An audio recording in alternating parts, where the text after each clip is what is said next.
Profitability को calculate करने के लिए हमारे पास बहुत सारे रेशियो है। First number GP ratio, gross profit divided by sales multiply by 100। Net profit ratio, net profit divided by sales multiply by 100। यहाँ नेट प्रॉफिट का मतलब है after interest and tax. Operating profit ratio, operating profit divided by sales into 100। इसमें operating profit का मतलब होता है EBIT, एक तरह से जो earning before interest and tax होता है उसको हम ऑपरेटिंग प्रॉफिट कहते हैं, बट उसमें कुछ और एडजस्टमेंट भी हो सकता है। ऑपरेटिंग प्रॉफिट का मतलब net profit before tax before interest. अगर किसी एसेट को बेचने से या इन्वेस्टमेंट को बेचने का लॉस है तो उसको भी ऐड करना पड़ेगा क्योंकि वो ऑपरेटिंग एक्सपेंसेस नहीं है। अगर किसी एसेट को बेचने से या इन्वेस्टमेंट को बेचने से प्रॉफिट हो रखा है तो उसको माइनस करना पड़ेगा क्योंकि वो ऑपरेटिंग इनकम नहीं है। अगर इन्वेस्टमेंट पर आपको इनकम मिली है तो उसको माइनस करना पड़ेगा क्योंकि वो ऑपरेटिंग इनकम नहीं है। Result is operating profit. Return on investment, ROI. ROI का मतलब है कि हमने बिजनेस में जितना इन्वेस्टमेंट किया हमें उस पर कितना परसेंटेज का रिटर्न मिलता है। रिटर्न ऑन इन्वेस्टमेंट में रिटर्न का मतलब है ऑपरेटिंग प्रॉफिट। इसमें आपको डिवाइड करना है कैपिटल एम्प्लॉयड। बिजनेस में इन्वेस्टमेंट कहाँ कहाँ से होता है? मेन दो सोर्स है। पहला मेन सोर्स है वो है शेयर होल्डर और सेकंड मेन सोर्स है वो है डेप्ट।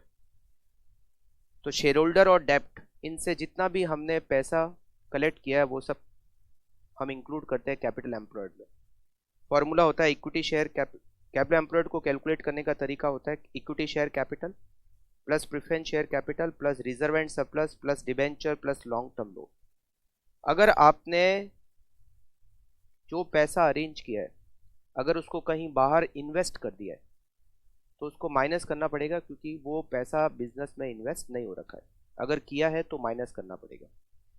कैपिटल वर्क इन प्रोग्रेस अगर है, कैपिटल वर्क इन प्रोग्रेस का मतलब होता है फिक्स्ड एसेट्स अंडर कंस्ट्रक्शन, अगर है तो उसको भी माइनस करना पड़ेगा। अगर आपने किसी को आगे लोन एडवांस दिया है, आपने किसी को लोन इन एडवांस दिया है तो उसको भी आपको माइनस करना पड़ेगा कैपिटल एम्प्लॉयड को कैलकुलेट करने के लिए। Return on share holder fund का मतलब होता है कि शेयर होल्डर के फंड पर आप कितना परसेंटेज अर्न कर रहे हो। यहाँ शेयर होल्डर का मतलब है इक्विटी शेयर होल्डर और प्रेफरेंस शेयर होल्डर। इसका फॉर्मूला है net profit divided bye share holder fund into 100। Share holder fund के 4 और नाम है।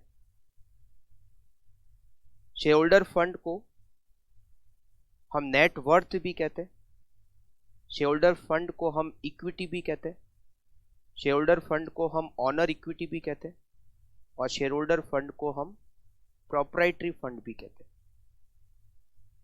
शेयर होल्डर फंड का मतलब equity share capital plus reserve and surplus plus preference share capital. Return on equity share holder fund, return on equity share holder fund का मतलब है केवल इक्विटी शेयर होल्डर के फंड पर कितना परसेंटेज अर्न कर रहे हैं। फॉर्मूला है net profit minus preference dividend. अगर प्रेफरेंस शेयर है तो नेट प्रॉफिट में से प्रेफरेंस शेयर का डिविडेंड माइनस करने के बाद जो भी प्रॉफिट बचा वो इक्विटी शेयर होल्डर का profit divided by equity share holder fund. Equity share holder fund में क्या क्या आता है? इक्विटी शेयर कैपिटल आता है और रिजर्व एंड सरप्लस आता है।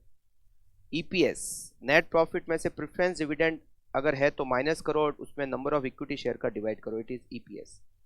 डिविडेंड पर शेयर, जितना इक्विटी शेयर होल्डर को डिविडेंड दिया उसमें नंबर ऑफ इक्विटी शेयर का डिवाइड करोगे तो डिविडेंड पर शेयर आ जाएगा।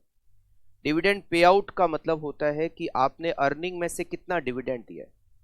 जैसे मान लो आपकी अर्निंग है 10 रुपये और आपने उसमें से 6 रुपीज़ का डिविडेंड दिया है तो डिविडेंड पे आउट हो गया 60%। Dividend per share divided by earning पर।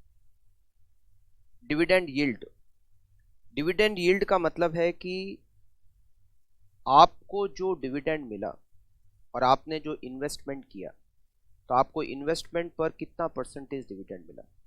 जैसे मान लो आपने एक शेयर खरीदा 200 रुपये में और आपको हर शेयर पर 20 रुपये का डिविडेंड मिलता है, मतलब आप 20 रुपीज़ अर्न कर रहे हो 200 पर। Dividend yield is 10%।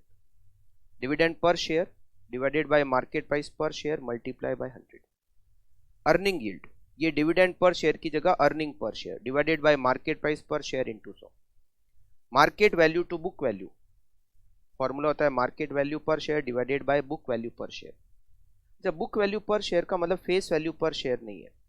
Book value per share का मतलब होता है इक्विटी शेयर होल्डर का जो फंड है। इक्विटी शेयर होल्डर फंड में क्या क्या आता है? इक्विटी शेयर कैपिटल आती है और रिजर्व एंड सरप्लस आता है।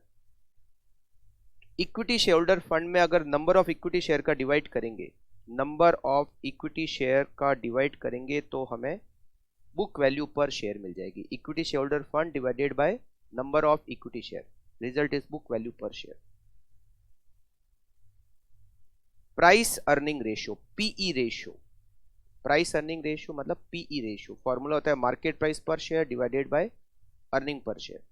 Cost of goods sold ratio मतलब जो हमारा कॉस्ट ऑफ गुड्स सोल्ड है वो सेल्स का कितना परसेंटेज है।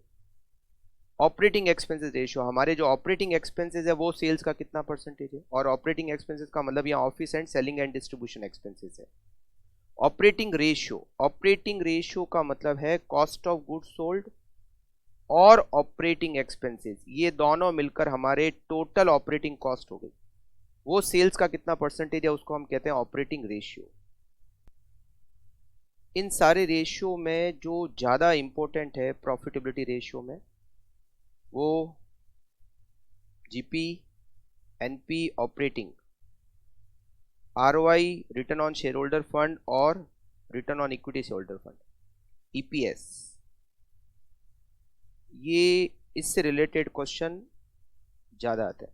पीई रेशियो ये भी एग्जाम में ज़्यादा काम आता है।